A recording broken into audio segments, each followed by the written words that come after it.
What would have been some of your other highlights of, I mean, getting to travel all around the continent, Canada, the States, especially with a family, a kid with you?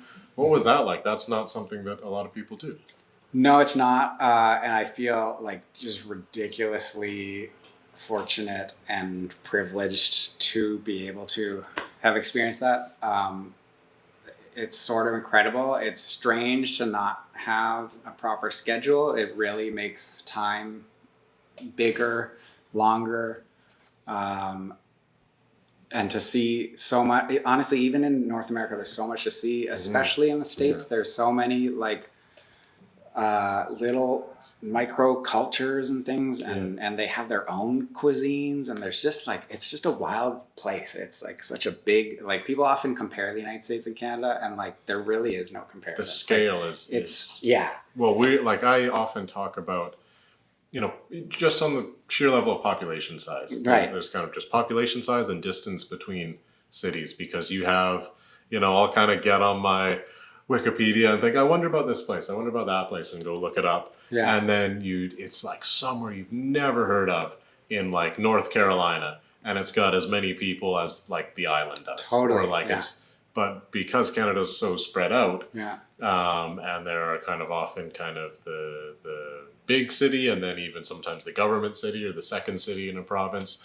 You know the names of a Saskatoon or a Charlottetown or a Yellowknife or a Victoria, even Victoria and Nanaimo, hmm, that would not even be a blip if they right, were in even somewhere like Michigan. You wouldn't have heard of them from somewhere else in the States. true, But there are all these places that have like populations quite comparable hmm, to any of the kind of cities that we can just rattle off as like places to go to, or relevant parts of BC, say. definitely. So, did you have moments where you were just struck by how much there was somewhere that you'd never thought of before? Constantly, like every day, yeah, yeah, and yeah, you're just like you drive down the highway and it's just one after another, and also just like this like deep history and like complicated history. Yeah, it's something that just doesn't really exist here on the same level, The volume of it, yeah. absolutely, yeah. And so yeah, it was constantly interesting and constantly changing, and there's always new things, and that was yeah, just like a really special thing to do for yeah. Yeah, a well, you couple of talked a years. little bit about the Inland Empire, which is a part of California. It's a little bit away from Yeah, the LA and the Bay Area, right. but is still quite populous. It says you're kind of moving east from Los Angeles, Hmm. you get into some of these areas, and what are some of the cities in there, and you talked about some of the immigrant cultures too that have established themselves there. Tell us a little bit about the Inland Empire. I don't know a lot about it except for, of course, driving through a couple of times. Yeah, It's you're going through high desert and things, heading into Nevada, and so it's sort of this arid climate. There's like dust storms and then just life going on. yeah, Like you said, there's these like relatively large cities and full of people from all walks and character, and really they've like that's another thing about the States is that they develop and they live in everywhere, like where it's not necessarily hospitable, yeah, they carve out a niche and carve out a life, and so it's interesting to see what that looks like as you move through. yeah. And yeah, for sure, there it's quite unique, and it's hard sometimes. There's um, probably wider poverty, Yeah. income gaps.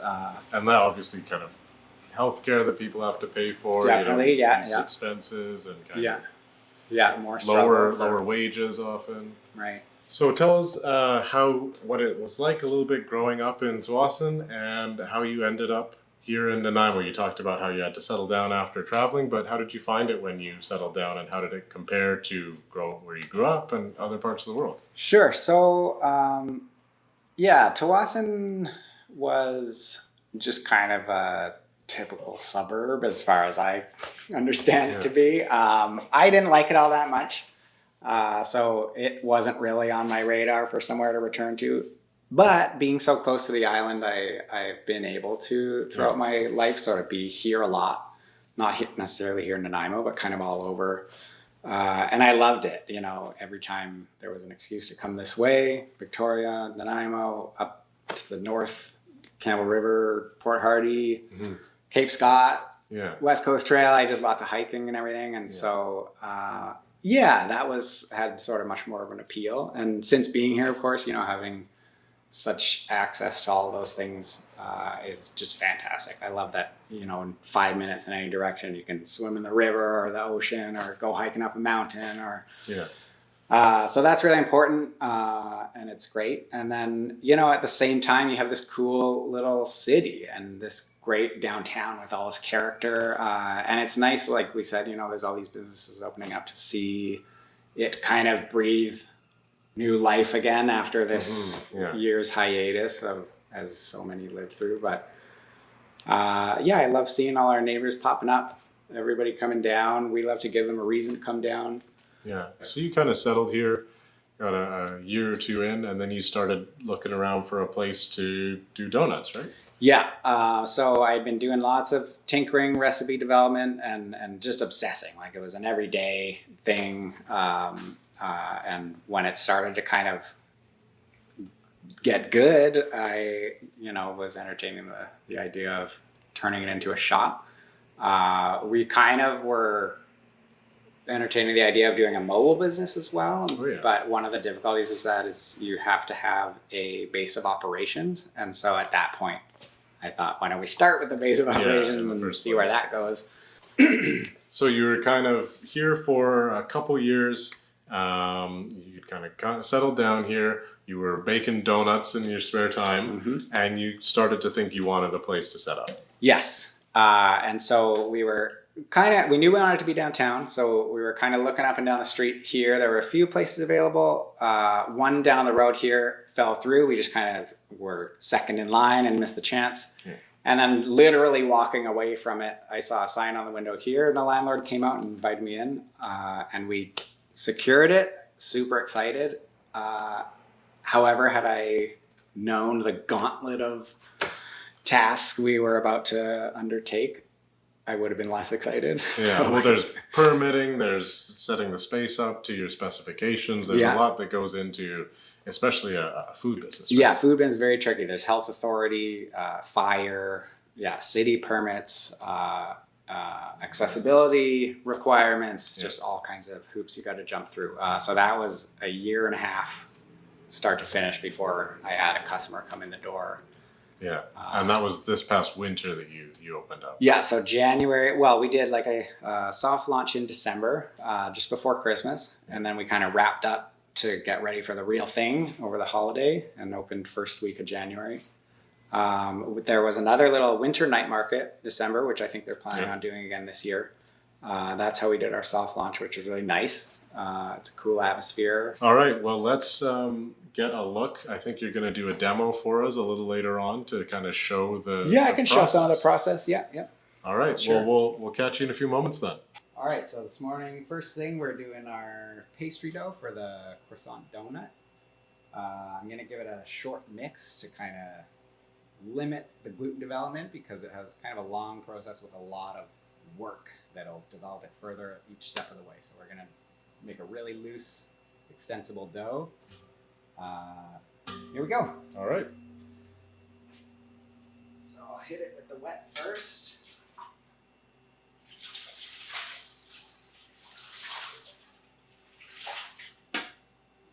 And that's just water you're putting in? Water and egg white. And we're going to go with the dry mix on top. There's a little bit of debate among bakers whether you do wet or dry first. What are the cases for both? I think it's all about the integrity of the mix and just how well and thoroughly it mixes. Spiral mixer does a pretty good job no matter what you do, so it kind of comes down to preference. For me, this gets the job done. So I'm gonna hit it with the butter last because it's a bit warm, so I want it to get taken up as it goes. So I'm gonna start it and then pour that in. Here we go. Just get the timer going.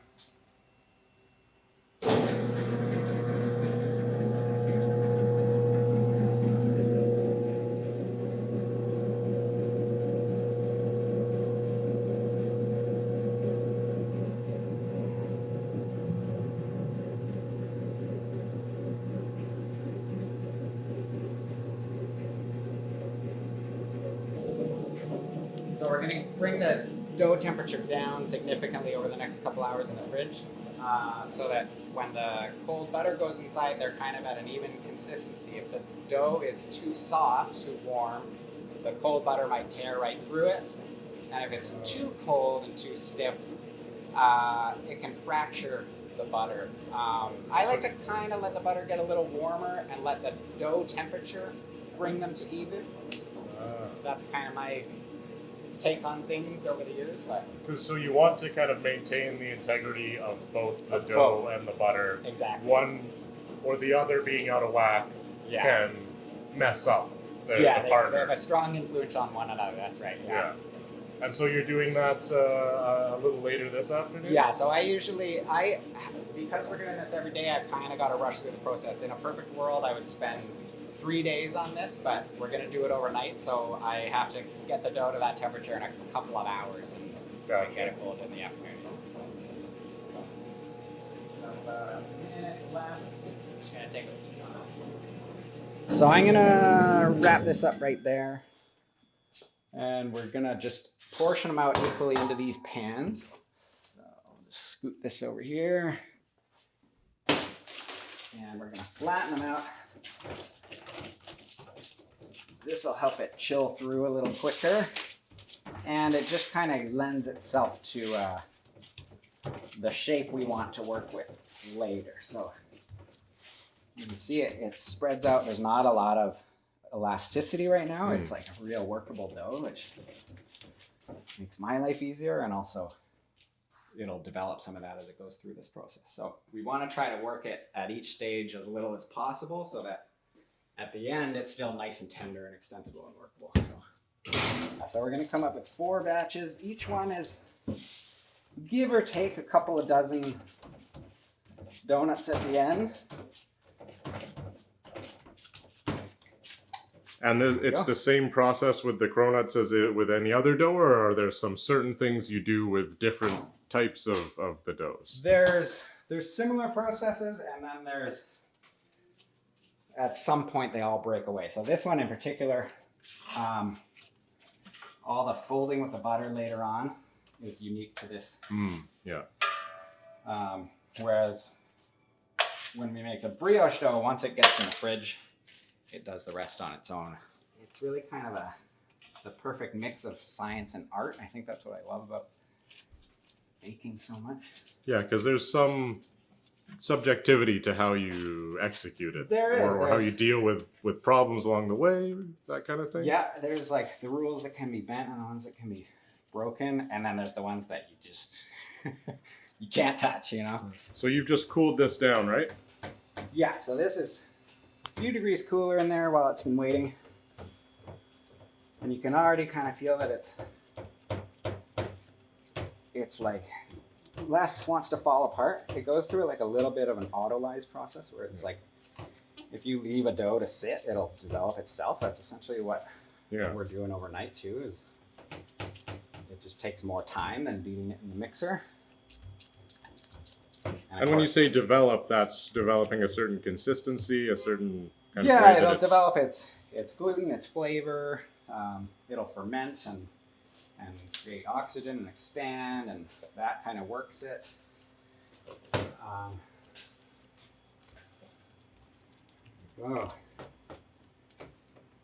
of course, like we talked about, that stiffness we're after. So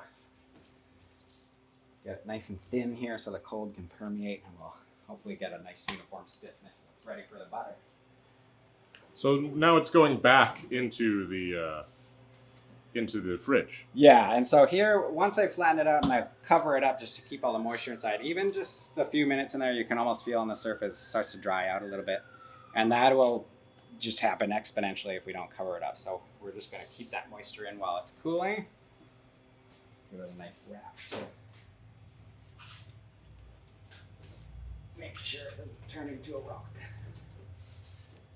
And that's quite soon after you put it in that you're then taking it back out, giving it the wrap, and putting it in for the long term. Yeah, so I want to kind of just get through this as quick as possible so it has as much time to cool down as we can. Again, it's one of those variables that there's like a little bit of forgiveness. If it comes out and it's a little soft, You just try to aim for getting your butter a little softer to match it. But I prefer when it's really cold because I feel like the dough does a good job of cooling the butter to where it needs to be. I kind of began, like I'm sure a lot of people do, and it can be really frustrating, is that you're trying to hit these specific dough and butter temperatures, and it can be really hard to do. So my method that works for me is instead kind of over warming or over plasticizing the butter and then just letting the temperature of the dough bring it back to where it needs to be. Yeah, so you're kind of almost going a little bit off so that Just it brings beyond. itself back into the range you're targeting. Yeah.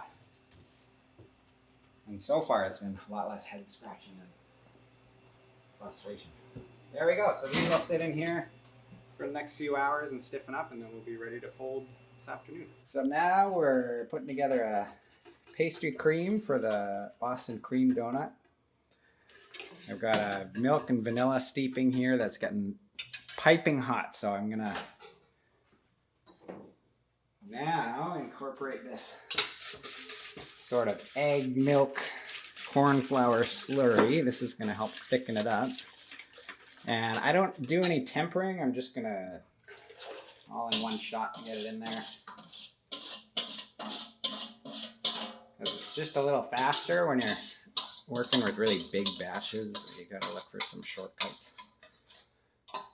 There we go. And you preheated this whole apparatus, right? Yeah, so this is a double boiler, so that just helps it from not burning on the bottom of the pot while we're cooking. So I get the first milk almost to a boil when it's kind of just about to go, and we dump that stuff in, and then it has less of a distance to travel at this point. So And travel in terms of getting terms itself up to the right temperature. yeah, that kind of set temperature where the starches begin to gelatinize. So at this point we're closing in on 150. It usually happens up towards the 180 Fahrenheit range. So we'll just kind of let that go. And this is, you just kind of always got to keep it moving. It's not something you can walk away from. And what happens if you were to let it stop? It's like a shark. If it stops moving, it dies. Right. So it'll just kind of start to cook on the bottom, and then the top stuff won't do anything. So like first stage is it's just uneven, and you might get some kind of gummy bits down toward the bottom. And then the further you let that go, it's gonna actually start to cook and burn, like turn into almost a scrambled egg. Oh, yeah. Which is less pleasant to enjoy inside of a donut. Well, Could be something to try. yeah. So here we go. We can see kind of at the edge here, there's some thickening going on. And this is getting more of a kind of thick, pasty texture. So we'll just let that go a little further so it's all kind of uniform before we call it.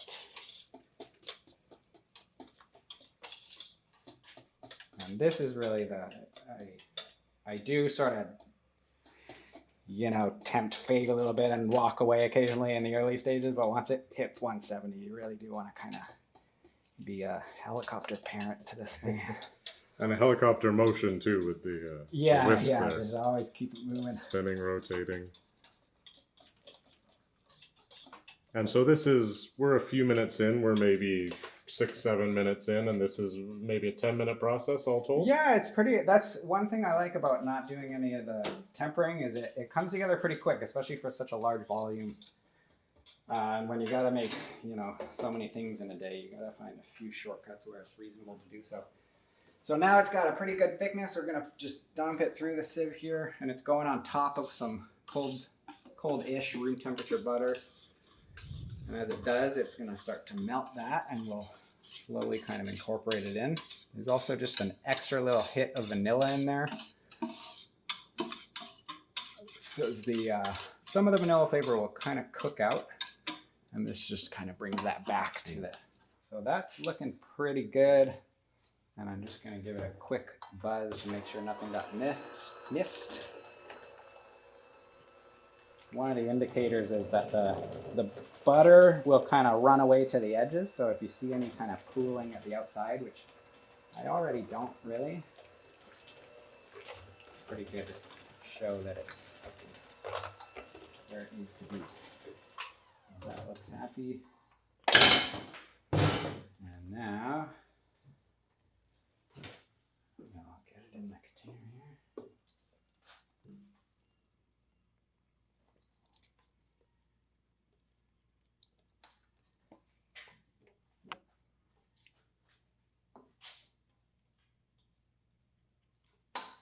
And yeah, so from this point, the top here, you've probably got maybe a couple of minutes to get that cover on before it